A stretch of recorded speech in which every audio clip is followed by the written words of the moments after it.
Welcome to a bad recap of Prometheus, a movie about how God is dead and we have killed him. I'm recording this video downstairs instead of under my bed because my dog was lonely. Say hi, Charlie. No, don't lick the mic. The movie opens with some lovely panning over tranquil scenery. Damn, this looks beautiful. Imagine how nice a Walmart supercenter would look right there. Next to a waterfall, a very muscular alien takes a shot of...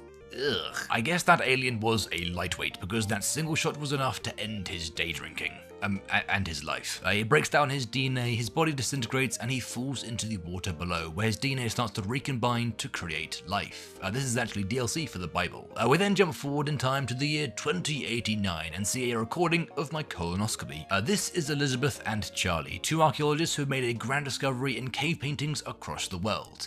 No, that's the wrong painting. They find the same image on cave walls from different ancient civilizations, depicting a tall man saluting like a famous Austrian painter.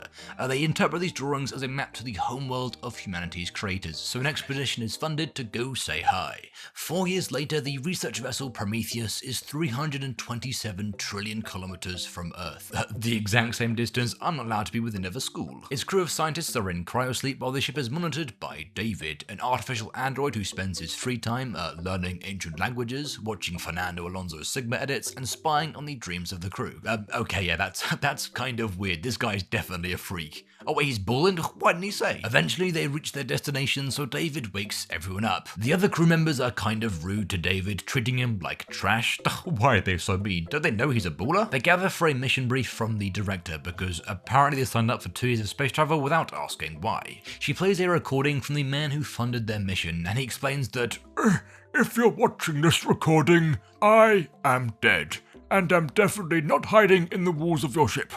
He also introduces them to David, claiming he's the closest thing to a son I will ever have. So what he's saying is he's a virgin. Elizabeth and Charlie then take the floor and explain their cave discovery, telling everyone they followed a map left by ancient civilizations to the home planet of their creators. The other scientists don't think some caveman scribbles are enough to justify a $1 trillion mission across space, like, hey, that's a nice theory, why don't you back it up with a source? My sources, I really hope I'm correct. They fly the ship down through the atmosphere, which they detect is unbreathable. They also don't pick up any radio signals or heat sources, meaning there's no life forms down there. I mean, unless they're cold-blooded and don't use radios. Idiots. But Charlie notices some straight lines, which must mean there's a civilization, because God does not build in straight lines. Oh yeah? Ever heard of the Great Wall of China? They land next to some dome-like structure, likely the planet's nipple, and equip some spacesuits that somehow look both high-budget and extremely cheap simultaneously. The small team consists of Elizabeth and Charlie, the archaeologists, a geologist, a biologist, a medic, and David, the sentient toaster, with suit cameras to livestream the exploration for the ship. Using syndrome scanning device from The Incredibles, they map out the entirety of the underground structure, generating a 3D map back on the ship. Oh, well, I guess it will be impossible for people to get lost now. Right. They make their way deeper into the cave system, eventually reaching an area that seems to have breathable air. As these are highly skilled scientists, they conduct some further testing before... Wait, is he taking his helmet off? I mean, on one hand, he's a moron, but on the other hand, he's just a gambler. They come across some weird alien panel interface on the wall, which David manages to activate because, well, he studied ancient human languages, therefore can speak alien. This triggers a holographic recording of aliens running through the tunnel. Damn, I wonder what they're running from. I'm sure we'll find out. Right. The recording leads to an alien body. Oh, look, he's just having a snooze.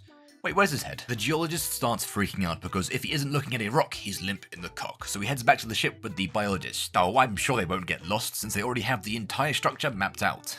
Right? David starts fingering more alien panels, trying to open the door that decapitated the alien. The other scientists are like, no, don't. We don't know what's on the other side. Oh, yeah, sure we do. His head. Well, that head is way too big for that body.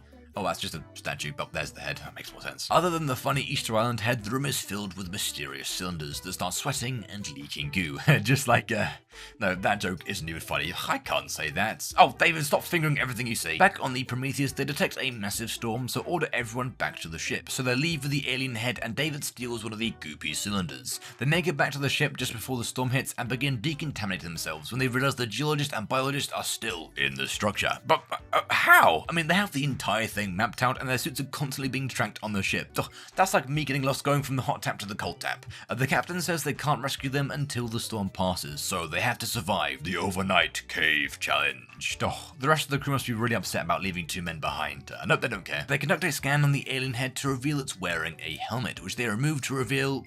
is that a rock? They notice like acne or something on the head, so stab it with a taser to trick the nervous system into thinking it's alive. Oh god, his head is expanding.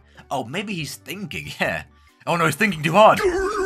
I think he just busted. Elizabeth examines the remains of the thinking alien and analyzes its DNA, revealing it's a perfect match to humans, which means biologically they aren't aliens, they're humans. But they do live in space, so they're still aliens. But they technically don't live in space, they're dead. Oh, piss. I wish there was a biologist on the ship who could clear this up. David is then seen talking with someone in cryosleep. We're not told who it is, but it definitely isn't that old guy from the mission brief recording, I promise. He then grabs his alien cylinder and just starts raw dogging its contents. Ugh, consequences be damned, he's just a silly goose. He extracts a single drop of the weird black goop, which gives him a great idea. He's gonna spike one of his colleagues' drinks. He hands Charlie a glass of wine or something, which he dips the alien goop into. How did Charlie not notice this? Is he blind? Anyway, I'm sure we'll find out why David decided to poison Charlie later in the film, and I won't have to Google it myself. Right, Charlie and Elizabeth get their freak on, and meanwhile the biologist and geologist stumble across the funny room with the pillars. Do you remember that scene earlier in the film when these two ran back to the ship after reaching this room because they were freaked out? Me neither. The pillars are now oozing the black goop, creating a sort of river of black goop. The geologist notices movement under the surface and a penis alien fish rises from the liquid. Despite it acting exactly like a cobra and clearly trying to scare them off, the biologist decides the best course of action is to lean in for a handshake. Boah, if only biology was the study of living organisms, he'd have more common sense against this. I don't want to show you this next part because I hate it, so I shall recreate it through videos I found on Google. The alien wraps around the guy's arm and squeezes tight, snapping it in the middle. The other guy just kind of watches as this happens, not his arm, not his problem, but eventually uses a knife to cut the alien's head off, but it instantly grows back and for some reason his blood is acid. That can't feel good. The acid splashes onto the geologist's helmet, melting it onto his face and making him fall headfirst into the goop. The creature then dives into the other guy's suit through the hole made by the break in his arm, slithers up into his helmet and gives him a big kiss. And by kiss, I mean he crawls down his throat, killing him. The next morning, Charlie wakes up feeling rough. I guess he didn't get much sleep last night. Dirty dog. Some of the crew, including Elizabeth and Charlie, head off to rescue their stranded comrades, while David wanders off by himself. He gives the mission director a private livestream from his camera and finds a sort of arsenal filled with hundreds of the goopy alien cylinders. He also finds what looks to be a command center with multiple alien cryosleep chambers. He does the classic American police officer move of turning off his body cam, allowing him to explore the room in private. Of course, he just starts fingering anything he can. David. Eventually triggering some hologram of hundreds of planets. I guess each of these represent a world the aliens gave life to. I mean, either that or it's just a planned route for an intergalactic pub crawl. Yeah, I can see my house from here. Once the hologram shuts off, David notices that one of the alien cryosleep pods is active, with a living alien sleeping within. Meanwhile, the rest of the crew find the body of the biologist, but the geologist is missing. I'm sure he's fine, he's only missing his face. Charlie then collapses and everyone finally notices that his skin is grey, so they all head back to the ship to quarantine him. Oh no, what if he throws a party anyway? They make it back to the ship and... oh, come on Charlie, stop milking it. I can see your skin is disintegrating, just walk it off. The director doesn't want to let him on the ship because he's clearly infected. Yes, that's what quarantine is for. He is not coming on my ship, he's clearly been infected with some kind of bug. Hug? No Charlie, no hug. Hug. Oh, don't you worry, YouTube demonetization bot, this isn't a real fire. Because it was clearly stated this planet has very little oxygen in its atmosphere. A real fire wouldn't be able to burn a man to death. Elizabeth then cries herself to sleep or something and wakes up under quarantine with David. He wants to make sure she wasn't infected by whatever Charlie had and through his tests discovers something terrible. Uh-oh, he gave her space AIDS. Oh god, it's even worse. He made her pregnant. She appears to be 3 months pregnant, which is impossible since she's only been awake for about a day. She starts freaking out about becoming a mother, but David reassures her by stating it isn't even a real baby. It's an alien. Oh, well done for de-escalating the situation, David. He explains they don't have the personnel to remove the baby and sedates her because she was making too much of a scene. Later she's woken by some of the crew to take her back to cryosleep, but she doesn't need sleep, she needs surgery, so assaults her colleagues and runs to a medical surgery pod. She programs prerequisite for the removal of a foreign body, and this next part is kind of gross, so look away if you don't like looking at women. The machine cuts are open and one of those arcade claw machines pulls out the baby. The poor thing starts thrashing and squirming like, "Mother, why have you forsaken me?" And Elizabeth presses a button to terminate it. Yeah, f*** them kids. This is actually illegal in some US states. You can look back at the screen now because instead of a woman, it's a reanimated corpse. After taking a dunk in the alien goop, the geologist has returned to the ship as a weird, angry zombie alien guy. Why did the goop turn him into a rage-filled freak? Well, I'm sure the film will explain. Right, the crew does eventually dispose of him using their fake fire that somehow doesn't need oxygen. Meanwhile, Elizabeth has just been stumbling around the ship. I guess nobody is searching for her after she broke quarantine. She stumbles into the medical bay covered in blood and half naked, but nobody cares. They're too busy looking after that old guy from the recording. Surprise! I played that so well, you guys had no idea he was on the ship. Right. He wants to meet his makers face to face, so a small team of the crew is assembled to wake up that one alien that David found.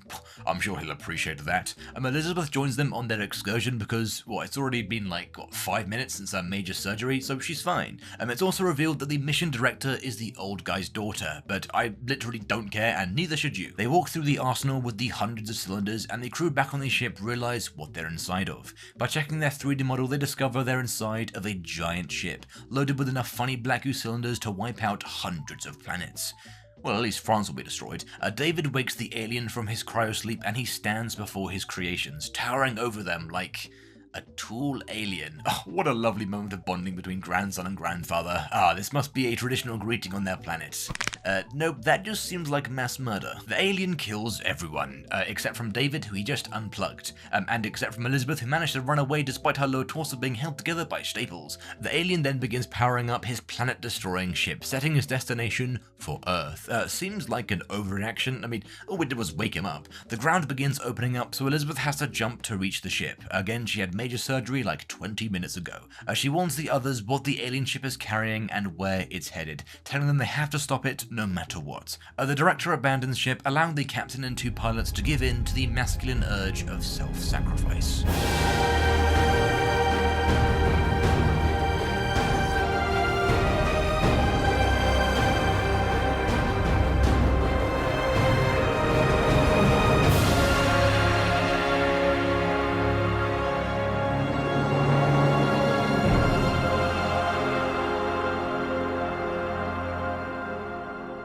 The alien ship crashes to the ground and begins falling over, and oh my god, this is it.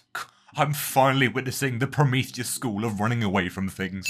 The director is crushed because running in a sensible direction is difficult, but Elizabeth survives because she found a rock. Well done. She heads to the Prometheus's ejected survival pod for supplies, but is roaring inside. She grabs a very bendy axe and makes her way back to the medical room where she finds her son.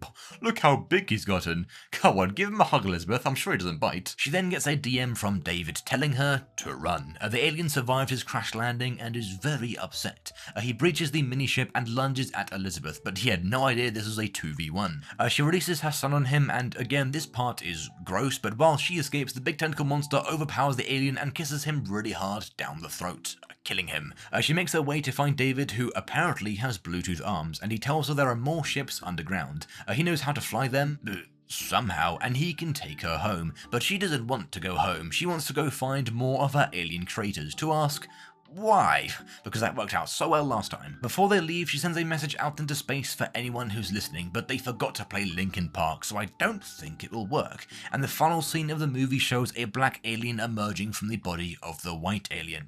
This really says a lot about society. And the movie ends. Great movie. I enjoyed the part where a team of professional scientists made decisions like they had brain damage, and my favorite character was easily black alien goop that definitely isn't Venom, followed close in second by a white rugged actor that definitely isn't Tom Hardy. But yeah, if you enjoyed this recap, be sure to leave a like, subscribe, and hit that bell so you don't miss the next one. Thank you ever so much for watching.